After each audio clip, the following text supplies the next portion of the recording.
स्वयं Prabha, digital India, educated India.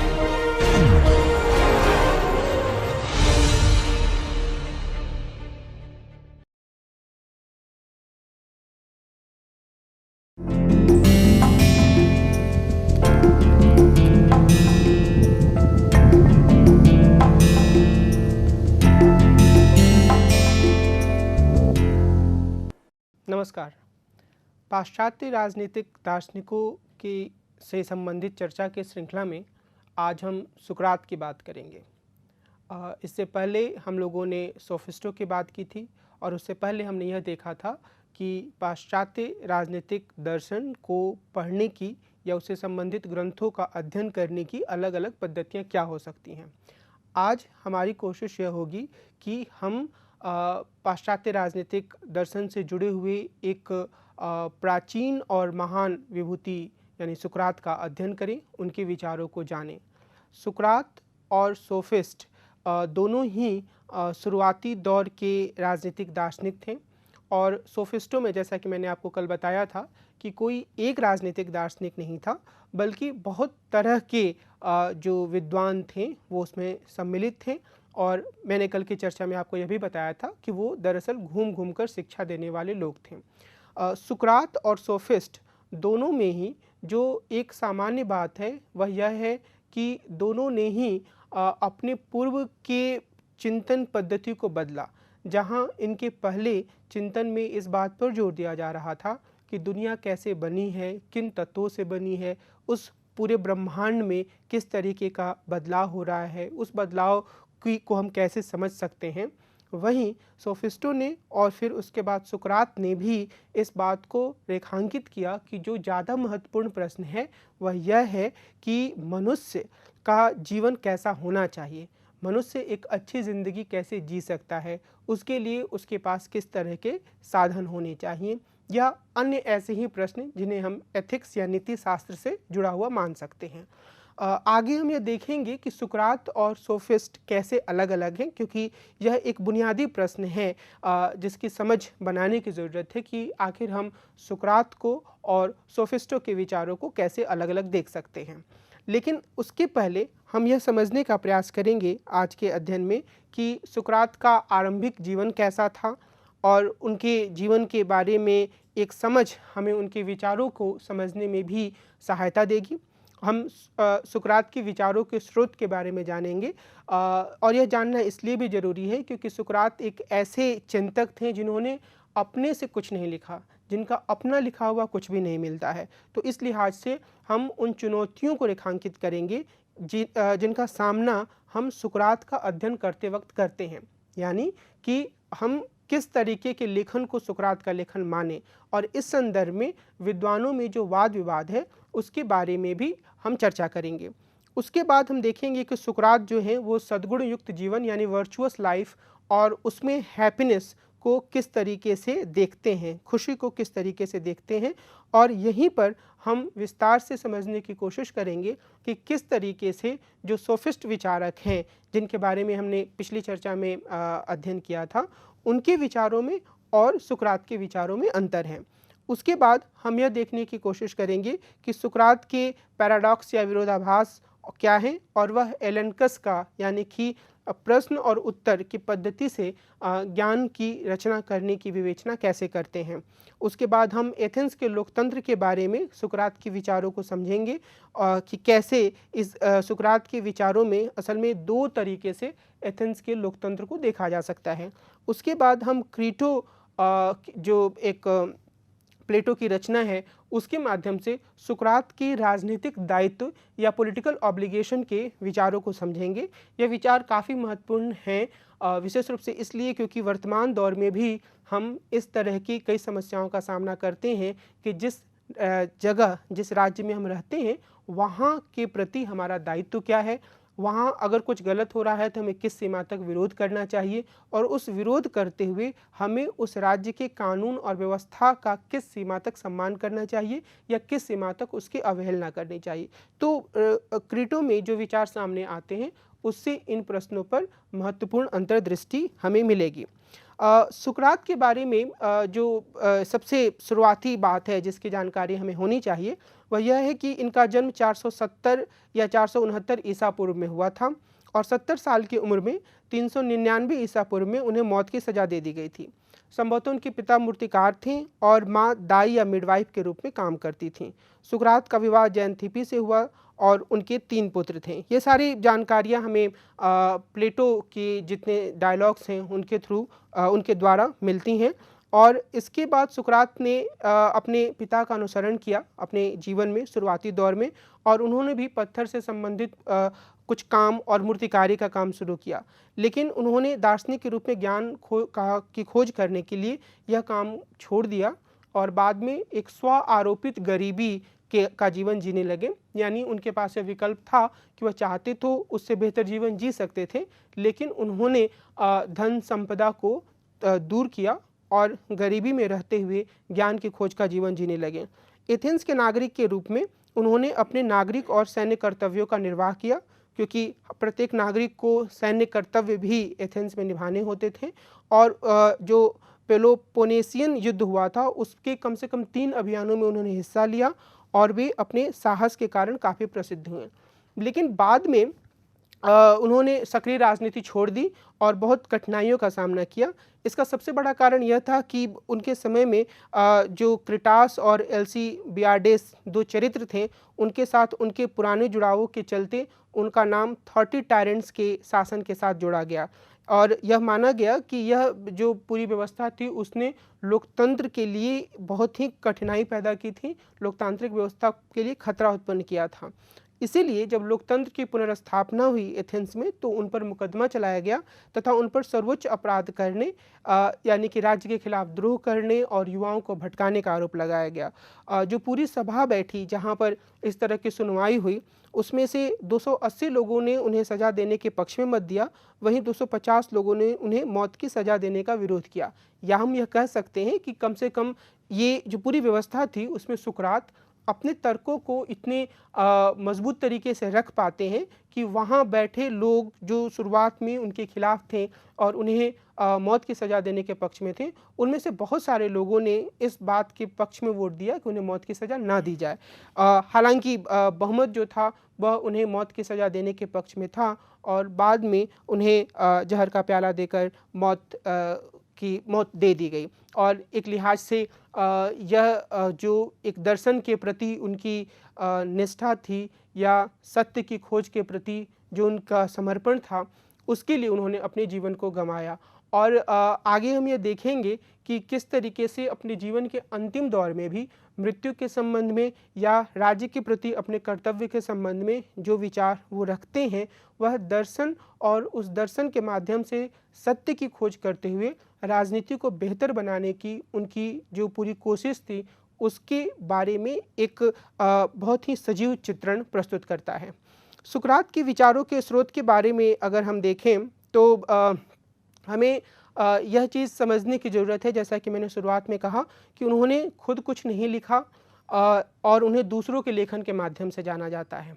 वो एक जैसे अगर हम प्लेटो की बात करें या हम एरिस्टोटल या अरस्तू की बात करें तो उनका लिखा हुआ बहुत कुछ हमें मिल जाता है और यही बात बाद के सारे चिंतकों के बारे में, बाद के सारे दार्शनिकों के बारे में भी सही है। लेकिन जैसे मैंने पहले जो हमने चर्चा सोफिस्टों के बारे में की थी, वहाँ मैंने रेखांकित किया था कि सोफिस्टों का अपना लिखा हुआ भी बहुत कम मिलता है। जैसे कल की या पहले की चर्चा में हमने एंटीफोन की बात की थी, तो उनका लिखा हुआ एक अंश मिलता है, वो भी पूरी पुस्तक नहीं मिलती है। सुकरात के मामले में समस्या यह है कि उन्होंने कुछ लिखा ही नहीं, तो जो कुछ भी उनके विचार मिलते हैं वो दूसरों के माध्यम से ही मिलते हैं। लेकिन जैसे सुकरात की अगर हम विशेषता की बात करें जिसके कारण वो राजनीतिक दर्शन में प्रसिद्ध हैं, तो वो ये है कि उन्होंने मानवीय गतिविधियों को दर्शन से जोड़ा और उन्होंने राजनीति चिंतन की पश्चिमी परंपरा की आधारशिला रखी। प्लेटो के डायलॉग जो हैं उसमें सुकरात के विचार सामने आते हैं और उसमें वो नीति शास्त्र और राजनीति से संबंधित महत्वपूर्ण प्रश्नों पर विचार करते हैं। ये ऐसे महत्वपूर्ण प्रश्न हैं जो अभी भी राजनीति दर्शन के लिए महत्वपूर्ण हैं और इन प्रश्नों में नागरिकों का दायित्व या राज्य के प्रति उनकी निष्ठा या सत्य की खोज के प्रति उनका समर्पण या फिर राज्य के गलत कामों के विरोध की उनकी पूरी कोशिश होनी चाहिए या नहीं होनी चाहिए, इस तरह के प्रश्नों पर विचार किया गया है। और उन्होंने इससे आगे बढ़ते हुए यह भी विचार किया कि मनुष्य एक वर्चुअस लाइफ या सद्गुण युक्त जीवन किस तरीके से जी सकता है। सोक्रेटिस या सुकरात के बारे में मुख्य रूप से उनके निम्नलिखित समकालीन विद्वानों के लेखन में जानकारी मिलती है। समकालीन का अर्थ यही हुआ कि जो उनके समय में अस्तित्व में थे, कुछ उनसे उम्र में छोटे थे, कुछ उनसे उम्र में बड़े थे, लेकिन मोटे तौर पर वो सुकरात के समय इस दुनिया में थे और उन्होंने सुकरात को देखा और उसके माध्यम से सुकरात का अपने लेखन में चित्रण किया। तो जो 3 प्रमुख स्रोत हैं उसमें पहला है एरिस्टोफेन्स, उनकी जो पुस्तक है द क्लाउड, उसमें उनके बारे में वर्णन मिलता है। प्लेटो के बहुत सारे डायलॉग्स में जैसे कि एपोलॉजी, क्रीटो, जॉर्जियास और प्रोटागोरस, इनमें हमें सुकरात के बारे में जानकारी मिलती है। यहाँ मैं डायलॉग्स वाली बात थोड़ी स्पष्ट कर देना चाहता हूँ कि प्लेटो ने अपनी जितनी भी रचनाएं लिखी उन्होंने डायलॉग के फॉर्म में लिखा, डायलॉग के रूप में लिखा, यानी कि बहुत सारे चरित्र एक जगह एकत्रित होते हैं और वो विभिन्न मुद्दों पर बातचीत करते हैं और यहीं पर प्लेटो सुकरात को भी ले आते हैं। सुकरात भी उन विचारों को अभिव्यक्त करते हैं और इन्हीं डायलॉग्स के माध्यम से हम यह देख सकते हैं या हम यह समझ सकते हैं कि सुकरात ने किस तरीके से अपने विचारों को अभिव्यक्त किया। इसके अलावा तीसरे स्तर पर जीनोफोन है, जिनकी एपोलॉजी ऑफ सॉक्रेट्स और मेमोराबिला, ये जो 2 रचनाएं हैं जिनमें हमें सुकरात के विचारों की जानकारी मिलती है। लेकिन सुकरात के विचारों का निर्धारण करते वक्त यह समस्या सामने आती है कि किन विचारों को उनका अपना विचार माना जाए और किन विचारों को उन लेखकों से जोड़ा जाए जो अपनी पुस्तक में सुकरात के मुंह से कोई संवाद कहलवा रहे हैं। और यह समस्या बहुत गंभीर समस्या है और इस समस्या का जिक्र या इस समस्या का सामना हमने उस वक्त भी किया था जब हम सोफिस्टों की बात कर रहे थे, क्योंकि जब हम उदाहरण के तौर पे प्रोटागोरस की बात करते हैं तो वो एक ऐसे चिंतक के रूप में सामने आते हैं जिनका खुद का लिखा हुआ तो मौजूद नहीं है, लेकिन प्लेटो ने उनके बारे में लिखा है। तो वो एक संदेह हमेशा ही बना रहता है कि क्या कोई चिंतक जिसने खुद नहीं लिखा है और जिसके बारे में दूसरे के लेखन से हमें जानकारी मिल रही है, तो क्या हम उसके विचारों को पूरी तरह से उसके विचार माने? सुकरात के बारे में भी यही समस्या है और इसी संदर्भ में एक तरीके से वाद विवाद भी है कि प्लेटो के किन रचनाओं को प्लेटो की अपने विचारों को स्पष्ट करने वाला माना जाए और किन रचनाओं के बारे में यह कहा जाए कि वे उन चरित्रों के विचारों को अभिव्यक्त कर रहे हैं जिनके मुंह से प्लेटो कुछ संवाद कहलवा रहे हैं। थोड़ी देर बाद हम इस पे जो अलग अलग धाराएं हैं उनकी बात करेंगे, लेकिन अभी मैं यह बताना चाह रहा हूं कि जो 3 सूत्रों की हमने बात की या 3 स्रोतों की जो हमने बात की जिनके माध्यम से हम सुकरात के विचारों को जान सकते हैं, उसमें एरिस्टोफेन्स जो हैं वो सुकरात को एक ऐसे नकारात्मक व्यक्ति के रूप में चित्रित करते हैं जिसमें विवेक का अभाव था और जिसने अन्याय की शिक्षा दी। और मुख्य रूप से उनका जो जोर है वो इसी बात पर है कि असल में सुकरात जो है वो राज्य के प्रति कर्तव्यों से ज़्यादा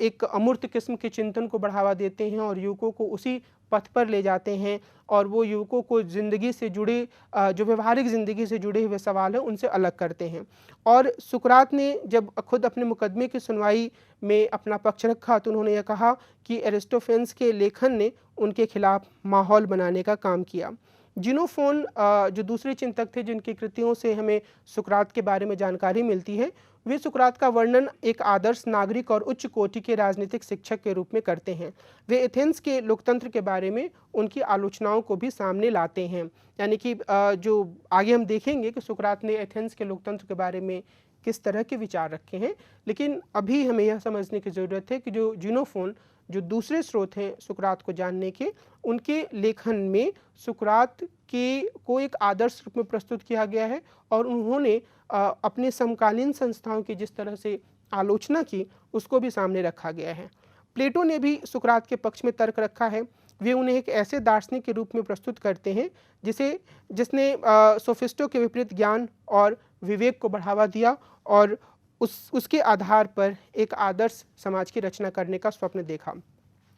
आमतौर पर यह माना जाता है कि प्लेटो के आरंभिक काम में सुकरात के विचार सामने आते हैं। मध्यवर्ती काम में प्लेटो अक्सर सुकरात का उपयोग उनके प्रवक्ता के रूप में करते हैं, किंतु रिपब्लिक जैसे पुस्तक में वो फॉर्म यानी रूप या आकार की अवधारणा को प्रस्तुत करते हैं जो सुकरात के विचारों से बिल्कुल अलग है। और बाद के डायलॉग्स में प्लेटो मध्य अवधि के मुद्दों को उठाते हैं, लेकिन वे बिल्कुल ही अलग विचारों का विकास करते हैं। यानी कि मोटे तौर पर ये विद्वानों के बीच में एक आम समझ है कि जो प्लेटो हैं उनका आरंभिक जो काम है वही ऐतिहासिक रूप से सुकरात के विचारों को स्पष्ट करता है या उनको सामने लाता है। लेकिन एक दूसरे विद्वान लियो स्ट्रॉस, जिनके बारे में जब हम पहली चर्चा कर रहे थे तो हमने ये बताया था कि खास तरह की पद्धति है अध्ययन करने की, और उस पद्धति को हम स्ट्रॉसवादी पद्धति के रूप में जानते हैं, जिसमें लियो स्ट्रॉस इस बात पर जोर देते हैं कि जो कुछ पुराने लेखक हैं, जिसमें वो प्लेटो को भी शामिल करते हैं, उसके लेखन में ही सारी गूढ़ समस्याओं का समाधान हमें मिल सकता है। तो यहाँ लियो स्ट्रॉस प्लेटो के लेखन के इस तरह के विभाजन को सही नहीं मानते हैं कि एक प्लेटो थे जो शुरुआती प्लेटो थे जिन्होंने सुकरात के विचारों को लिखा, दूसरे मध्यवर्ती प्लेटो थे जो सुकरात से अलग होते हैं, और तीसरे आखिरी दौर के प्लेटो हैं जो उन्हीं सवालों पर जिन पर उन्होंने मध्यवर्ती दौर में विचार किया नए सिरे से विचार करते हैं। स्ट्रॉस का कहना है कि असल में हम प्लेटो के डायलॉग्स को या उनकी रचनाओं को एक ड्रामा के रूप में देख सकते हैं, जिसमें अलग अलग तरह के चरित्र आते हैं और उनके बीच में जो बातचीत होती है, अलग अलग तरह के जो तर्क सामने आते हैं, उससे एक संदेश उभरता है। और उनका यह कहना है, स्ट्रॉस का यह कहना है कि प्लेटो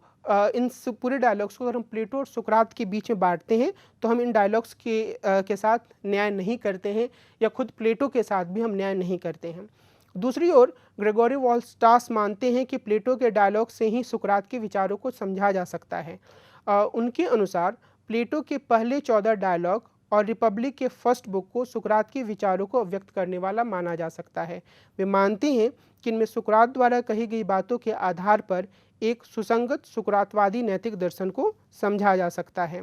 निश्चित तौर पर ये अलग अलग तरह के धाराएं हैं जो कि प्लेटो के लेखन में सुकरात की उपस्थिति से संबंधित है। लेकिन यह बात भी महत्वपूर्ण है कि अगर हमें सुकरात के राजनीतिक दर्शन की एक संरचना विकसित करनी है और उसे समझना है, तो निश्चित रूप से हमें प्लेटो के डायलॉग्स पर ही निर्भर रहना होगा, क्योंकि बाकी जिन दो स्रोतों की मैंने बात की, यानी कि एरिस्टोफेन्स और जिनोफोन, उन्होंने बहुत ही दार्शनिक स्तर पर सुकरात के विचारों को प्रस्तुत नहीं किया है। वह उनके जीवन की कुछ घटनाओं और उन घटनाओं के आधार पर अपने निष्कर्षों को प्रस्तुत करते हैं। लेकिन प्लेटो के लेखन से हमें सुकरात के विचारों की एक सुसंगत समझ मिलती है, या उससे हम एक सुसंगत समझ बना सकते हैं। लेकिन हमें यह सावधानी रखनी होगी कि इसके बारे में हमेशा ही आलोचकों के बीच में या विद्वानों के बीच में एक वाद विवाद है कि प्लेटो की किन रचनाओं में जहाँ सुकरात अपने विचार व्यक्त कर रहे हैं, उन रचनाओं को हम सुकरात के विचारों से संबंधित ही माने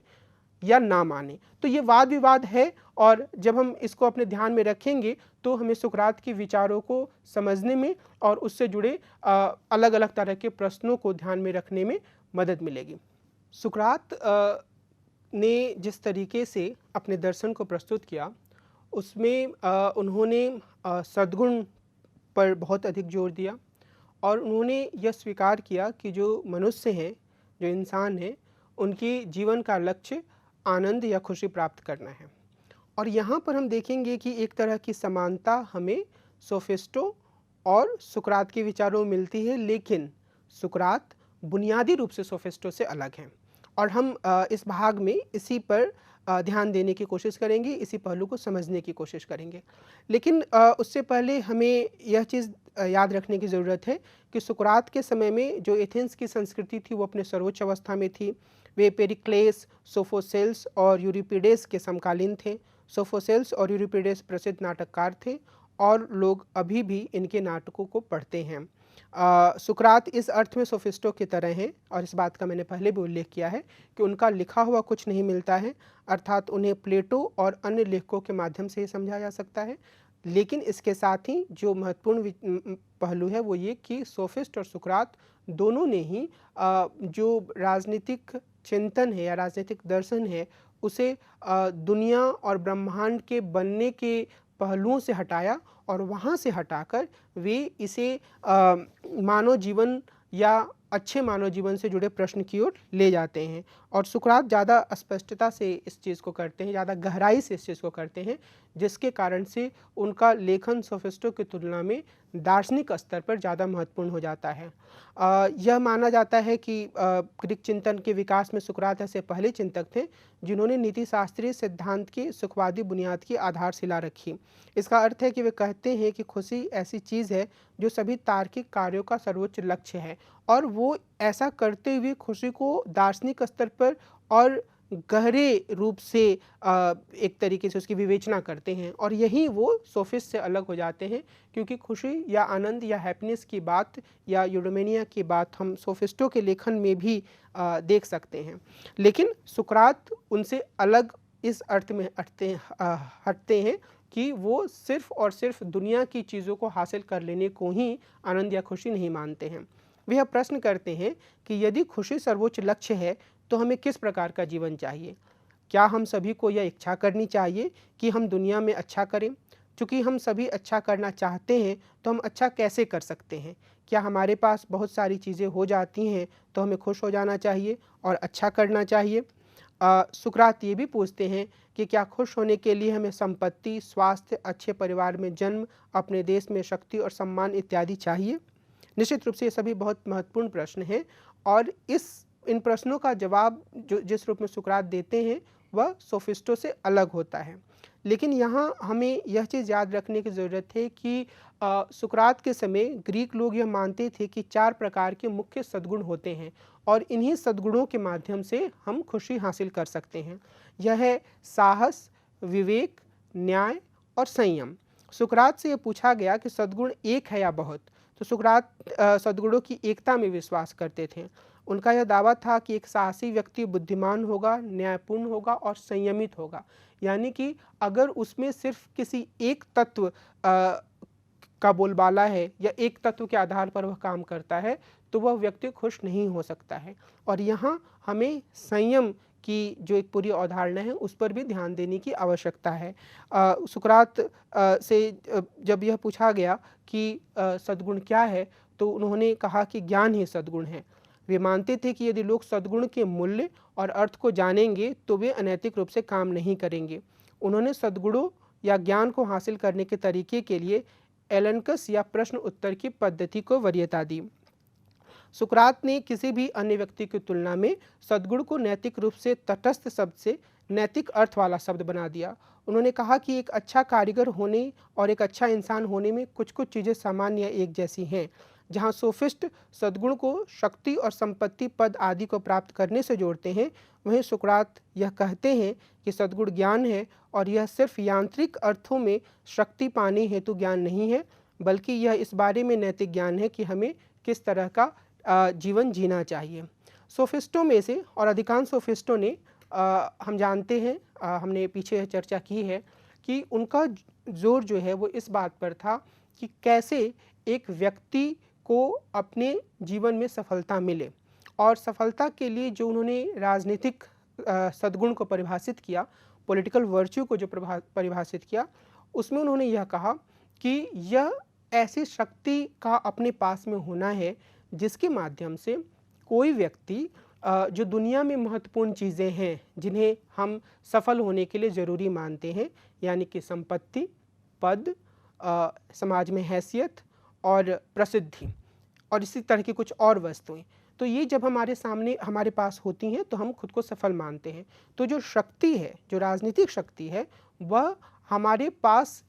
उस काबिलियत या उस क्षमता का होना है जिसके माध्यम से हम संसार में महत्वपूर्ण माने जाने वाली इन वस्तुओं को हासिल कर सकें। सुकरात इस पूरी प्रवृत्ति को प्रश्नांकित करते हैं। वे यह कहते हैं कि इस तरह की जो दुनिया की अलग अलग तरह की वस्तुओं की चाह है, वह और इस रूप में जो राजनीतिक सद्गुण को हम शक्ति के रूप में समझ रहे हैं, जिसे सोफिस्ट सबसे सर्वोच्च मान रहे हैं, वह सही नहीं है, क्योंकि हर प्रकार के जो ये दुनिया की वस्तुओं की चाह है, वह असल में हमारे भीतर से एक तृष्णा को जन्म देती है और उस तृष्णा या उस चाह या उस डिज़ायर के कारण हमें दुःख होता है। तो अगर हम खुद के भीतर एक संयमित तरीके से सभी सद्गुणों को नहीं लाते हैं और हम सिर्फ़ और सिर्फ़ राजनीतिक शक्ति चाहते हैं ताकि हम दुनिया की तमाम अच्छी वस्तुओं को अपने पास रख लें, तो सुकरात के अनुसार उससे मनुष्य को सिर्फ कष्ट होता है, क्योंकि उसके पीछे एक बायोलॉजिकल डिज़ायर या जैविक इच्छा छिपी होती है। यानी कि अगर हमारे पास संपत्ति आती है तो हम और संपत्ति की इच्छा करते हैं, और इस तरीके से यह इच्छा कभी भी हमें एक खुशी वाली ज़िंदगी की ओर नहीं ले जाती है, बल्कि हम हमेशा कष्ट का अनुभव करते हैं। और इससे आगे बढ़ते हुए वे यह कहते हैं कि जो बुनियादी चीज़ है वो ये है कि मनुष्य अपने भीतर से इस तरीके के प्रश्नों पर विचार करे कि उसे वास्तव में किन चीज़ों की आवश्यकता है, और उसे लगातार अपने भीतर इस तरीके के प्रश्न उत्तर की एक श्रृंखला चलाते रहनी चाहिए, और उसे दूसरों से भी इस मसले पर बातचीत करते रहनी चाहिए। सुकरात ने काफ़ी जोर देकर इस पहलू की पर बात की कि जो मनुष्य होता है वह सहज रूप से एक सामाजिक प्राणी होता है, यानी कि समाज स्वाभाविक और प्राकृतिक है, क्योंकि मनुष्य जो है वह अहम व्यक्तिवादी नहीं है, बल्कि वह समाज से जुड़ा हुआ है। समाज में रहकर ही दूसरों से संवाद करके ही वह वास्तव में ज्ञान को हासिल कर सकता है, और वह ज्ञान ही उसके लिए सद्गुण का काम कर सकता है। तो वो सोफिस्टों के इस विचारों को नकारते हैं कि मनुष्य जो होता है वो व्यक्तिवादी और अहमवादी होता है, या अहमवादी व्यक्तिवादी होता है, जिसका अर्थ है कि वो सिर्फ अपने बारे में सोचता है और अपने हितों पर ही उसे ध्यान देना चाहिए। तो जैसे हम लोगों ने पिछली चर्चा में यह देखा था कि प्रोटागोरस को के अलावा जो बहुत सारे दूसरे सोफिस्ट हैं, वो यह मानते हैं कि मनुष्य को या व्यक्ति को किसी भी स्थिति में सिर्फ और सिर्फ अपने हित पर ध्यान देना चाहिए। अगर वह अपने हित पर ध्यान नहीं देता है तो उसके जीवन का कोई खास मतलब नहीं है, और वो बाकी दूसरे सारे लोग उस पर हावी हो जाएंगे और वो कुछ खास हासिल नहीं कर पाएगा। तो इस लिहाज से जो ये सोच है, सुकरात उसे प्रश्नांकित करते हैं, और सुकरात ये कहते हैं कि मनुष्य जो है वह प्राकृतिक रूप से या स्वाभाविक रूप से एक सामाजिक प्राणी है, और समाज में रहते हुए लोगों से संवाद करते हुए ही वह वास्तव में ज्ञान को हासिल कर सकता है। और वो ये भी कहते हैं कि सोफिस्ट जिस रूप में राजनीति को प्रस्तुत करते हैं, वह राजनीति जो है वो एक नीतिशास्त्रीय राजनीति की जो अवधारणा होती है उसकी अवहेलना करती है, क्योंकि इसमें पूरी तरीके से सिर्फ और सिर्फ अपने व्यक्तिगत उपभोग के लिए या अपनी व्यक्तिगत समृद्धि के लिए शक्ति को हासिल करने पर जोर दिया जाता है। सोफिस्ट जो हैं वो सामाजिक व्यवस्था की वास्तविक वैधता को नहीं मानते हैं, इसलिए वे वास्तविक अर्थों में सद्गुण या राजनीतिक सद्गुण नहीं सिखा सकते हैं, क्योंकि जो राजनीतिक सद्गुण है या जो वास्तविक सद्गुण है सुकरात के अनुसार, उसमें हम समाज में रहते हुए ही, लोगों के बीच रहते हुए ही, लोगों से संवाद करते हुए ही एक बेहतर या एक अच्छी ज़िंदगी की तलाश कर सकते हैं। सुकरात कहते हैं कि जैसे कोई अच्छी वस्तु तैयार करने के लिए ज्ञान आवश्यक है, वैसे ही शुभ या नीतिशास्त्रीय जीवन जीने के लिए भी ज्ञान की आवश्यकता होती है।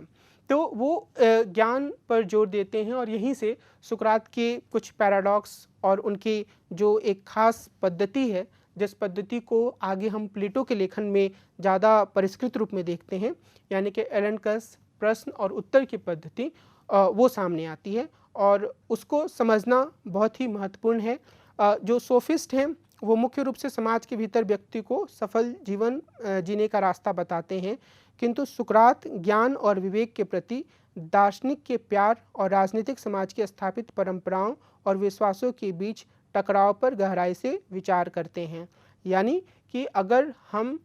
अपने मन में और दूसरों से संवाद करते हुए प्रश्न करते हैं, ज्ञान की तलाश करते हैं, तो हम यह पाते हैं या हम यह पा सकते हैं कि जो राजनीतिक समाज है या जो समाज जिसमें हम अपनी ज़िंदगी को गुजार रहे हैं, उसमें बहुत सारी ऐसी मान्यताएं हैं, बहुत सारी ऐसी परंपराएं हैं, बहुत सारी ऐसी व्यवस्थाएं हैं जिससे हमें समस्या है, और दार्शनिक स्तर पर सोचते हुए हमें उन समस्याओं के बारे में ज्ञान हो सकता है और हमें यह भी रास्ता मिल सकता है कि हमें इन समस्याओं से कैसे बाहर निकलें। इसके विपरीत सोफिस्ट जो हैं वो सिर्फ यह कहते हैं कि वर्तमान सामाजिक व्यवस्था जैसी है वह उसी में युवकों को या व्यक्तियों को ज़्यादा से ज़्यादा सफलता हासिल करने की कोशिश करनी चाहिए। राजनीतिक चिंतन के इतिहास में जो प्लेटो ने यह पद्धति अपनाई, उसका नतीजा यह सामने आया कि एक तरीके से उन्हें और जो समकालीन उनके बीच और जो समकालीन व्यवस्था थी एक उसके बीच एक टकराव पैदा हुआ, जिसके कारण से प्लेटो को मौत की सज़ा दी गई। लेकिन ग्रेगोरी वॉलस्टॉस ने बिल्कुल सही ही इस बात को रेखांकित किया है कि इसका एक दार्शनिक नतीजा नैतिकता के दार्शनिक सिद्धांत के रूप में सामने आया, जिसे एलेनकस अर्थात प्रश्न और उत्तर की पद्धति के रूप में पहचाना जाता है और जो ज्ञान और सद्गुण के बीच में एकता स्थापित करता है। सुकरात अपने विविध संवादों के माध्यम से आपस में जुड़े पैराडॉक्स या विरोधाभासों की श्रृंखला के लिए प्रसिद्ध हैं। जैसे पहला पैराडॉक्स है कि ज्ञान ही सद्गुण है। इसका अर्थ यह है कि यदि हम यह जानते हैं कि सही क्या है तो हम सही कार्य करेंगे। दूसरा पैराडॉक्स है कि कोई भी स्वैच्छिक रूप से गलत काम नहीं करता है, अर्थात यदि हमारे सही कार्य हमारे ज्ञान पर आधारित हैं तो गलत कार्य अज्ञान के कारण सामने आता है, न कि बुरा होने की इच्छा से। सद्गुणों की एकता ही ज्ञान है, अर्थात बहुत से सद्गुणों को एक साथ आना ज्ञान है। तो कोई भी सद्गुण मसलन साहस किसी भी अन्य सद्गुण मसलन उदारता के बराबर होता है। इसका अर्थ है कि बुद्धिमान व्यक्ति आवश्यक रूप से साहसी होता है और इसका अर्थ यह है कि वह आवश्यक रूप से उदार और न्यायपूर्ण भी होता है। तो ये जो तीसरा पैराडॉक्स था, और इन तीनों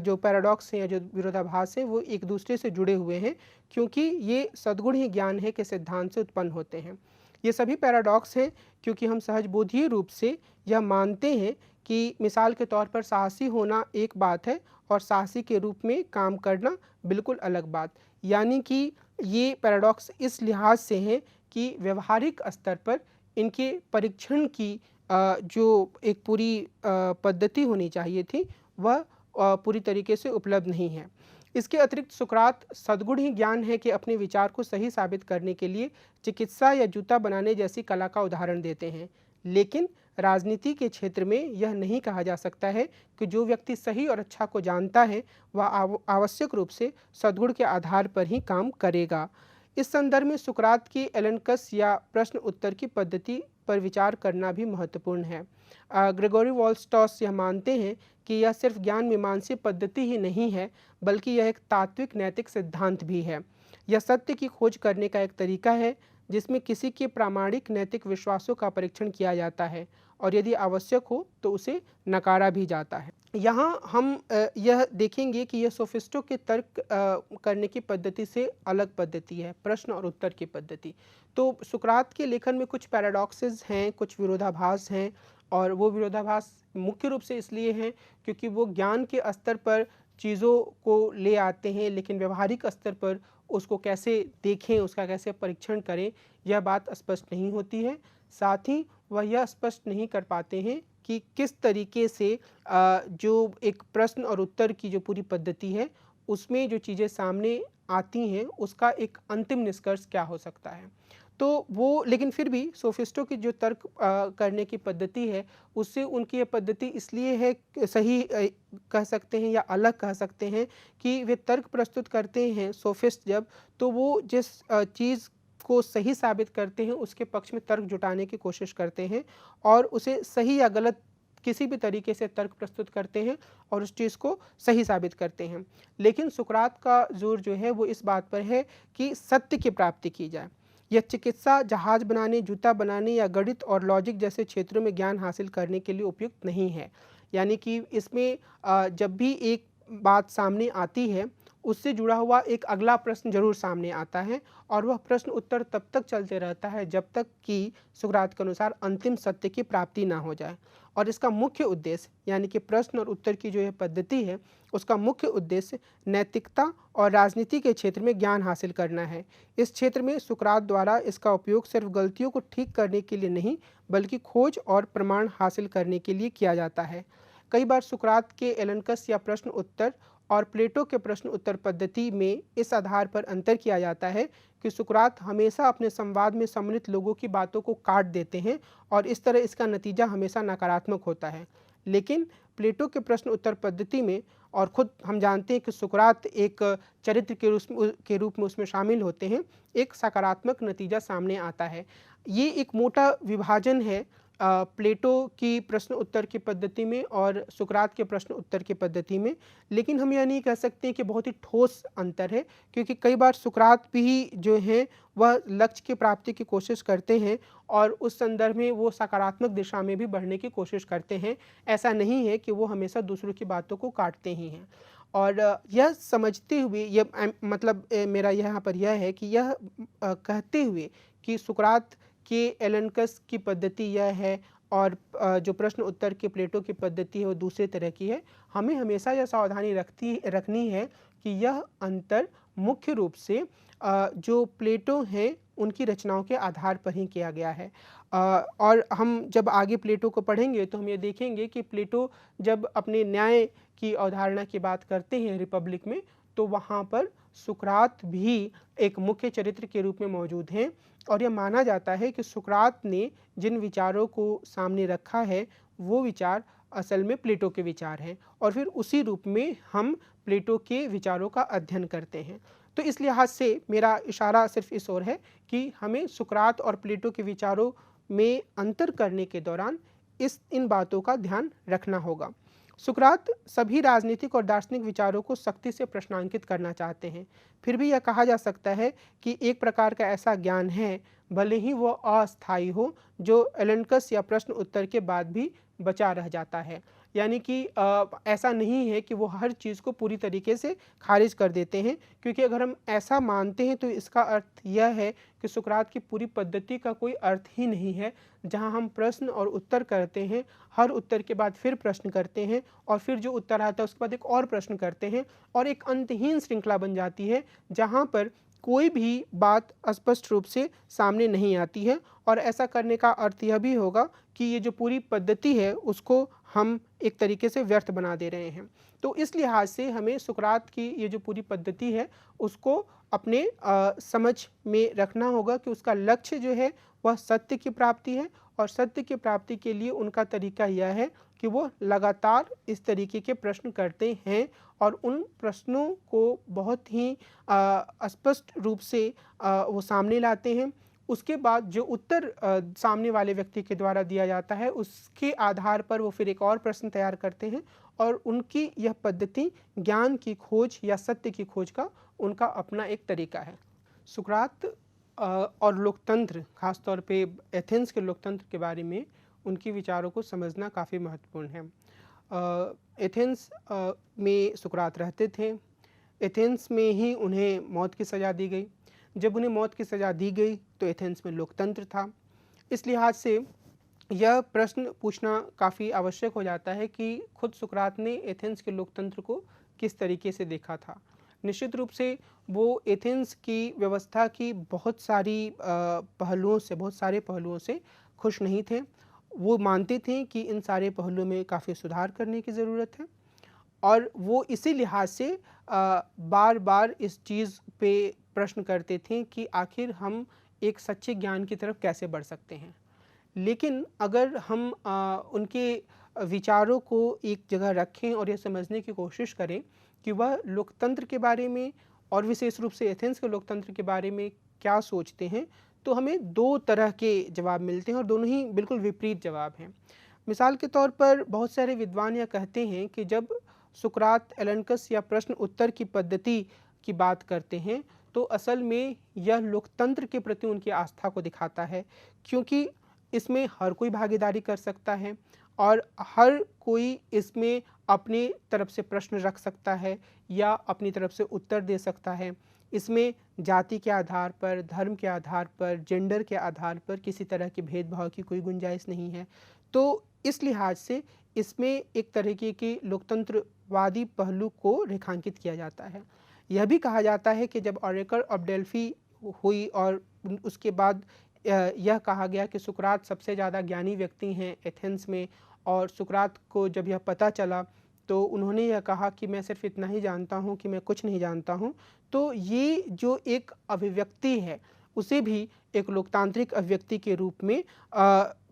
रेखांकित किया जाता है और यह माना जाता है कि ये जो साधारणता है वह बहुत ही महत्वपूर्ण है, क्योंकि सुकरात जो है किसी विशिष्टता का समर्थन नहीं करते हैं। वो ये मानते हैं कि वह भी बहुत सारे अन्य लोगों की तरह ही हैं और उनके पास ऐसा कोई विशेष ज्ञान नहीं है। यह भी माना जाता है कि जो प्लेटो का रिपब्लिक है वह सुकरातवादी दर्शन के खिलाफ है और प्लेटो यह मानते थे कि सिर्फ एक ज्ञानी अभिजन का ही शासन होना चाहिए। वो दार्शनिक राजा की पूरी संकल्पना देते हैं, लेकिन सुकरात का विचार ज़्यादा व्यक्तिवादी है, उदार है और हर किसी के लिए खुला हुआ है। तो ये एक धारा है लोकतंत्र के बारे में सुकरात के विचारों की व्याख्या करने की। जो दूसरी धारा है वह बिल्कुल ही इसके विपरीत जाती है और इसमें यह तर्क दिया जाता है कि वे जो बहुत तरह के जो लोकतंत्र के से जुड़ी हुई चीज़ें थीं उसको वो प्रश्नांकित करते हैं और वो एक तरीके से ज्ञान को सद्गुण मानते हैं और वो ये कहते हैं कि जो लोग होते हैं उनकी जो सरल आदतें होती हैं या जो उनकी जो जीवनचर्या होती है जिसमें लोग आम तरह से ज़िंदगी जीते हैं वह बहुत अच्छी नहीं है और इसी आधार पर वह बार बार लोगों को से यह अनुरोध करते हैं या लोगों को इस बात के लिए प्रेरित करने की कोशिश करते हैं अपने संवाद के द्वारा उनसे बातचीत करके कि उन्हें ज्ञान के रास्ते पर आगे बढ़ना चाहिए और वह कई बार धर्म को भी प्रश्नांकित कर देते हैं और इसीलिए एथेंस के जो बहुत सारे लोग थे वो उनसे नाराज़ थे, क्योंकि उन्हें यह लगता था कि उनकी जीवन जीने की जो पद्धति है जिसमें कि जिसे हम एक लोकतांत्रिक पद्धति के रूप में इस लिहाज से देख सकते हैं कि हर कोई अपने तरीके से कुछ कानूनों के दायरे में रहकर जीवन व्यतीत कर रहा था। एक सामान्य सा जीवन, सामान्य सी जीवनचर्या, धर्म का जिसमें महत्व है, जिसमें छोटी छोटी बातों का महत्व है, उन सब पर जो अरस्तु हैं वो प्रश्न खड़े करते हैं और प्रश्न खड़े करते हुए वो ये कहते हैं कि इस तरह की जीवन पद्धति जो है उसमें कम सद्गुण है और वे उसकी एक तरीके से आलोचना करते हैं। सुकरात लोगों से कहते हैं कि उन्हें अपनी आत्मा या अपने आत्म की देखभाल करनी चाहिए। बहुत से स्थानों पर ऐसा करने के राजनीतिक निहितार्थों को भी साफ करते हैं, यानी कि वो यह बोलते हैं कि जो राजनीतिक जीवन से जुड़े हुए लोग हैं उनमें और सुकरात यानी कि खुद सुकरात में और राजनीतिक में सक्रिय लोगों में मुख्य अंतर यही है कि सुकरात यह मान लेते हैं कि उनके पास कोई ज्ञान नहीं है और कोई ज्ञान राजनीतिक लोगों के पास भी नहीं है, लेकिन वे इस चीज़ को स्वीकार नहीं करते हैं। इस लिहाज से जो राजनीति में बहुत तरह के लोग थे एक लोकतांत्रिक राजनीति में, उनकी भूमिका और उनके ज्ञान को भी वो प्रश्नांकित करते हैं और तार्किक तर्क के प्रति उनकी काफ़ी वचनबद्धता है। वे स्थापित नैतिकता को चुनौती देते हैं और वे विचारधारा से परे जाकर राजनीतिक क्षितिज का विस्तार करना चाहते हैं। जो एक प्लेटो का एक और डायलॉग है जॉर्जियस, उसमें सुकरात की तरफ से यह दावा किया गया है कि एक सच्ची राजनीतिक कला का अस्तित्व होता है और वे नैतिक कुशलता के पक्ष में बहुत से तर्क देते हैं। इससे कोई यह नतीजा निकाल सकता है कि वे नैतिक और राजनीतिक रूप से पारंगत लोगों के पक्ष में हैं, यानी कि कुछ ऐसे एक्सपर्ट्स के पक्ष में हैं जो कि बहुत सारे मुद्दों को समझते हैं कि सच्चे ज्ञान की तरफ कैसे बढ़ा जा सकता है, नैतिक रूप से तर्क कैसे दिया जा सकता है, हर मुद्दे पर किस तरीके से प्रश्न और उत्तर के माध्यम से एक निष्कर्ष की ओर बढ़ाया जा सकता है। तो वो ऐसे लोगों को ज़्यादा श्रेयस्कर, ज़्यादा अच्छा और ज़्यादा उचित मानते हैं किसी भी शासन पद्धति के लिए। और ये जो दूसरी धारा है उसमें विद्वान यह तर्क देते हैं कि सुकरात की इसी तरीके के विचारों से ही प्लेटो का जो दार्शनिक राजा का की जो पूरी संकल्पना है वो सामने आती है। प्लेटो के एक अन्य डायलॉग क्रीटो में एक बहुत ही महत्वपूर्ण विचार सामने आता है जो सुकरात के राजनीतिक दायित्व को से संबंधित विचारों को रेखांकित करता है। सुकरात को जब मौत की सज़ा हो जाती है और जब वो जेल में रहते हैं तो उनके मित्र क्रीटो उनसे मिलने जाते हैं और वे उनसे कहते हैं कि उन्हें जेल से भाग जाना चाहिए। ये जो एथेंस के लोग हैं उनके जैसे दार्शनिक व्यक्तित्व को स्वीकार करने के लिए तैयार नहीं है और उन्हें जो मौत की सज़ा दी गई है उसका कोई बुनियाद नहीं है, वो बिल्कुल ही गलत तरीके से दी गई है। तो वो सुकरात को यह सुझाव देते हैं कि उन्हें जेल से भाग जाना चाहिए और वो ये भी कहते हैं कि अन्य मित्रों के साथ मिलकर वो इसकी एक अच्छी योजना तैयार कर सकते हैं या वो ऐसी योजना तैयार कर रहे हैं। लेकिन सुकरात ने अपने दोस्तों खासतौर पे क्रीटो के इस विचार को नहीं माना और उन्होंने यह कहा कि मैं जो कुछ भी हूँ वह अपने नगर के कारण हूँ और उसमें ही उन्हें यह मौका मिला कि वो अपने व्यक्तित्व का विकास करें, अपना भौतिक विकास करें और बौद्धिक रूप से भी अपने आप को तमाम तरीके की चीज़ों से को प्रश्नांकित करने और उसके बारे में सवाल खड़ा करने में समर्थ बनाएं। इस लिहाज से उनका यह कहना है कि जिस नगर में वो उनका जन्म हुआ, जिस नगर में वो रहते हैं, जिस नगर ने उन्हें बहुत सारी चीज़ों को उपलब्ध कराया, उनके व्यक्तित्व के विकास का मौका दिया, उस नगर के प्रति उनके कुछ निश्चित दायित्व हैं और वो इन दायित्वों को रेखांकित करते हुए कहते हैं कि हमें नगर की अन्यायी व्यवस्था के खिलाफ बोलना चाहिए। यानी कि हम जहाँ रहते हैं, हम जिस भी देश में, जिस भी समाज में रहते हैं, अगर हम सुकरात के विचारों का विस्तार करते हुए वर्तमान दौर से उसे जोड़ें तो हम देश और समाज की बात कर सकते हैं। सुकरात एथेंस और नगर राज्य की बात करते हैं। तो उनका ये कहना है कि हम जहाँ भी रहते हैं वहाँ अगर कोई गलत काम हो रहा है, वहाँ अगर कोई अन्याय व्यवस्था है, अन्याय हो रहा है, तो निश्चित रूप से हमें उसके खिलाफ बोलना चाहिए, हमें उसके खिलाफ अपने विचार अभिव्यक्त करने चाहिए। और यदि हम नगर के अन्यायी व्यवहारों के खिलाफ नहीं बोलते हैं तो जब हमारे खिलाफ इसका इस्तेमाल होता है तो हमें भागने का हक नहीं है। इसके अलावे वो ये भी कहते हैं कि अगर हम नगर की अन्यायी व्यवस्था के खिलाफ बोलते हैं तो इसका अर्थ पूरी तरीके से उस नगर को नकारना नहीं है। उस नगर की जो कानून व्यवस्था बनी हुई है, हम अगर उसे गलत मानते हैं तो हम उसकी अवहेलना कर सकते हैं, लेकिन उसके साथ ही हमारे लिए जो सज़ा तय की गई है, जो हमें सज़ा मिलती है, उसे हमें स्वीकार करने के लिए तैयार रहना चाहिए। और इस लिहाज से सुकरात मृत्यु को एक राजनीतिक कार्रवाई के रूप में स्वीकार करके यह दिखाना चाहते थे कि दर्शन सिर्फ विचारों का समूह नहीं है, बल्कि एक ऐसी जीवन शैली है जो सोफिस्टों द्वारा बताई गई राजनीति से ऊपर है। अर्थात दर्शन एक ऐसी चीज़ है जिसमें आप जिस चीज़ को सही मानते हैं उस चीज़ के लिए आप अपने प्राणों की आहुति दे सकते हैं या आपको अपने प्राणों की आहुति देनी चाहिए। यहाँ जो महत्वपूर्ण बात है क्रीटो में जो राजनीतिक दायित्व का विचार सामने आता है उसके बारे में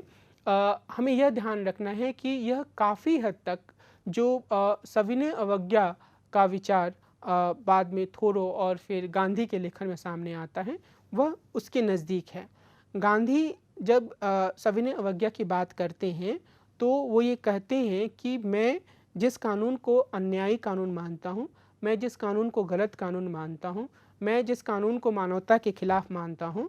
उस कानून की मैं मुखालफत करूँगा, उस कानून का मैं विरोध करूँगा। लेकिन वह विरोध करने के बाद मुझे जो सज़ा मिलेगी मैं उस सज़ा को स्वीकार भी करूँगा। मैं उस सज़ा से को छोड़कर या उस सज़ा से भागने की कोशिश नहीं करूँगा। सुकरात के विचार भी इसी चीज़ को रेखांकित करते हैं। उन्होंने एथेंस की व्यवस्था में जो भी कमियां थीं, जिन्हें वे कमियां मान रहे थे, जिसमें वो देख रहे थे कि युवक जो हैं वो दुनिया में मिलने वाली सफलताओं की ओर भाग रहे हैं, जिसमें वो देख रहे थे कि धर्म का अंधविश्वास बढ़ रहा है, जिसमें वो देख रहे थे कि बहुत सारे लोग साधारण दिनचर्या में अपने आप को उलझाए हुए हैं और वो ज्ञान की तरफ आगे बढ़ने की कोशिश नहीं कर रहे हैं। तो उन्होंने इन सभी चीज़ों को प्रश्नांकित किया और इस तरह के प्रश्नांकित करने की प्रक्रिया में जब उनके नगर राज्य के प्रशासन को यह लगा कि असल में वो युवकों को बरगला रहे हैं या वर्तमान व्यवस्था के खिलाफ भड़का रहे हैं, तो उन्होंने उन्हें सज़ा देने का फैसला किया। वहाँ भी सुकरात ने मजबूती से अपने तर्क को रखा कि वो जो चीज़ें कह रहे हैं वो क्यों कह रहे हैं और उन्हें ऐसा क्यों लगता है कि जो जीवन है वह सिर्फ छोटे छोटे लक्ष्यों तक सीमित या दुनियाई सफलताओं तक सीमित रहने के लिए नहीं है, बल्कि हम एक अच्छे जीवन की तरफ तभी बढ़ सकते हैं जब हम ज्ञान की दिशा में आगे बढ़ें। और उस ज्ञान की प्राप्ति के लिए उन्होंने प्रश्न उत्तर की पद्धति, एलेनकस की पद्धति ईजाद की, जिसमें वो लगातार लोगों से बातचीत करते हैं और उसके आधार पर यह तय करने की कोशिश करते हैं कि सच्चाई की तरफ हम किस बढ़ें और ज्ञान हासिल करें। तो इस लिहाज से जब उन्हें ये सब उनकी बातें उन्होंने रखी और उसके बाद भी जब सभा के द्वारा उनके खिलाफ यह फैसला किया गया कि उन्हें मौत की सज़ा दी जाएगी, तो सुकरात ने यह कहा कि जिस नगर राज्य में वो रहते हैं उस नगर राज्य के सदस्य के रूप में वो इस सज़ा को स्वीकार करेंगे। तो इस लिहाज से एक जो राजनीतिक दायित्व की जो एक पूरी अवधारणा सुकरात के विचारों में सामने आती है, हम यह देखते हैं कि बाद के बहुत सारे चिंतकों में भी यह विचार मौजूद है और आधुनिक समय में भी गांधी जैसे चिंतकों ने और गांधी के बाद भी बहुत सारे लोगों ने इसका प्रयोग किया है। और दूसरी जो एक महत्वपूर्ण हमें सुकरात के बारे में बात याद रखने की ज़रूरत है कि वे यह मानते हैं कि जो जैसे हमने पिछली चर्चा में बात की थी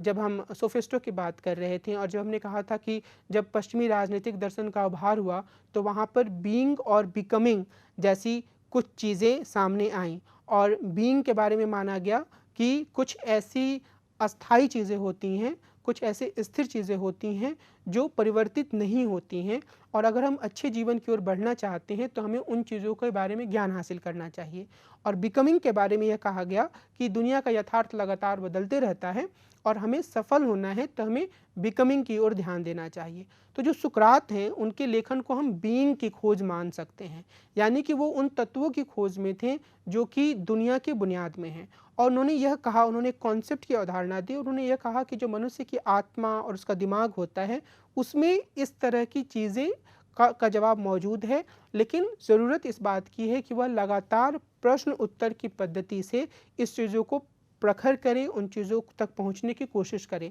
अगर मनुष्य उन चीज़ों तक पहुंचने की कोशिश नहीं करता है तो वो चीज़ें फिर छिपी हुई रह सकती हैं और हमारे सामने जो लगातार दुनिया चल रही है हम उसी में सिर्फ सफल होने की कोशिश कर सकते हैं, जैसा कि सोफिस्ट चाहते थे कि युवक करें। इस लिहाज से वो एक मजबूत दार्शनिक आधार प्रस्तुत करते हैं। अगर हम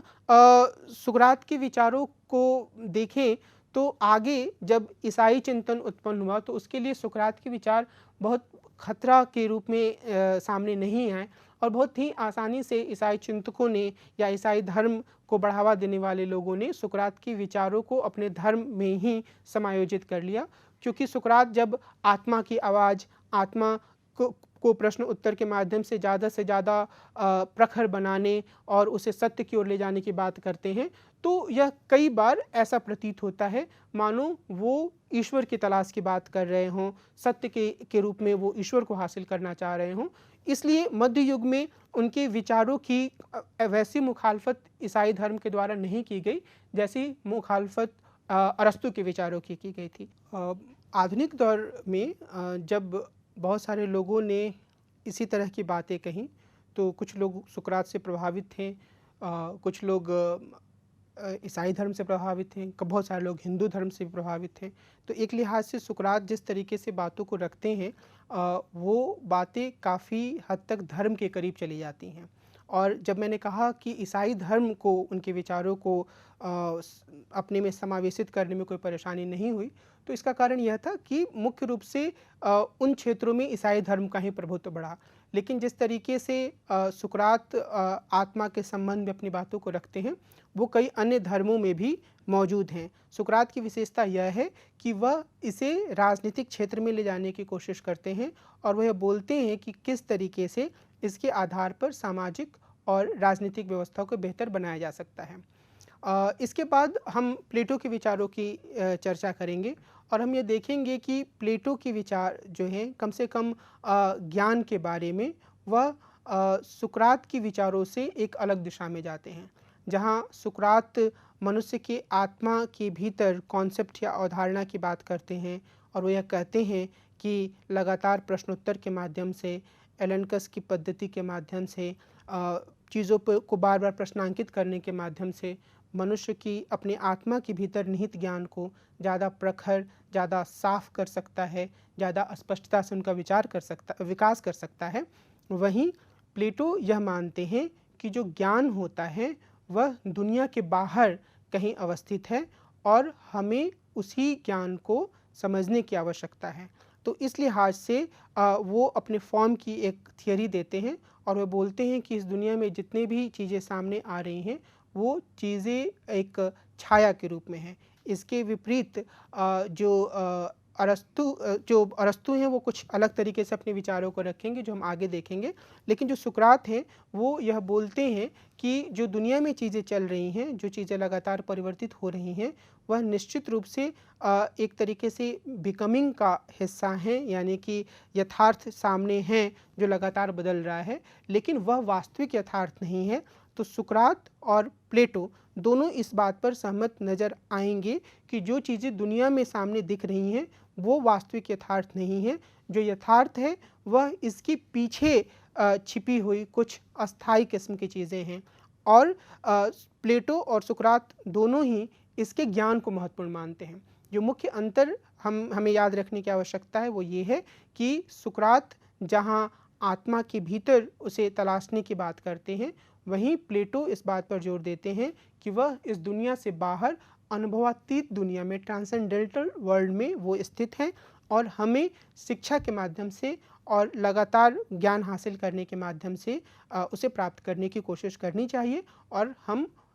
उसे तभी प्राप्त कर सकते हैं जब उसके लिए लगातार प्रयास करें। इस पहलू के बारे में जब हम प्लेटो की बात करेंगे तो इस पर विस्तार से चर्चा करेंगे। बहरहाल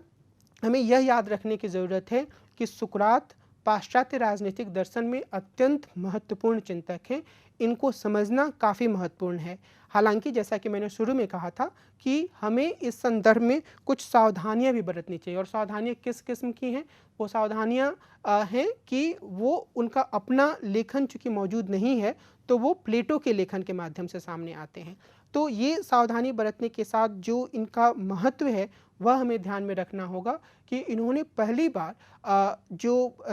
नीति शास्त्र है उसे राजनीति से जोड़ा, उसे ज्ञान से जोड़ा और यह कहा कि सिर्फ दुनिया में शक्ति हासिल करना, सफलता हासिल करना या दुनिया में जो महत्वपूर्ण चीज़ें हैं उन्हें हासिल करना ही ज़रूरी नहीं है। वो कई बार महत्वपूर्ण हो सकती हैं, लेकिन ज़्यादा ज़रूरी यह है कि मनुष्य ज्ञान की तरफ बढ़े। अगर वह सिर्फ शक्ति के सफलता हासिल करने की कोशिश करता है तो वह अपने आप को दुख में और कष्ट में डालता है और वह जिस समाज में रहता है, जिस राजनीतिक व्यवस्था में रहता है, उसे अच्छा नहीं बना सकता है। तो इस लिहाज से ऐसे पहले चिंतक के रूप में वो सामने आते हैं जिन्होंने राजनीति में नीति शास्त्र को, नैतिकता को गहराई से जोड़ा। बाद की जो राजनीतिक चिंतक हैं उनमें से बहुत सारे चिंतकों ने अलग अलग आधारों पर इन्हीं पहलुओं को प्रस्तुत करने की कोशिश की। कई अन्य चिंतकों ने इसे प्रश्नांकित भी किया और आगे उसमें ये सारी प्रवृत्तियां सामने आएंगी। अर्थात प्लेटो जो हैं वो इनके कुछ पहलुओं को स्वीकार करते हैं, लेकिन अरस्तु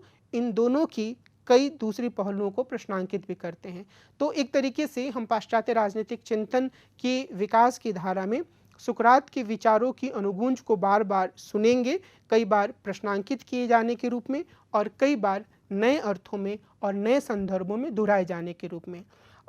आज की चर्चा को मैं यही विराम दूंगा। अगली चर्चा में हम मिलेंगे और हम प्लेटो के बारे में चर्चा करेंगे। नमस्कार।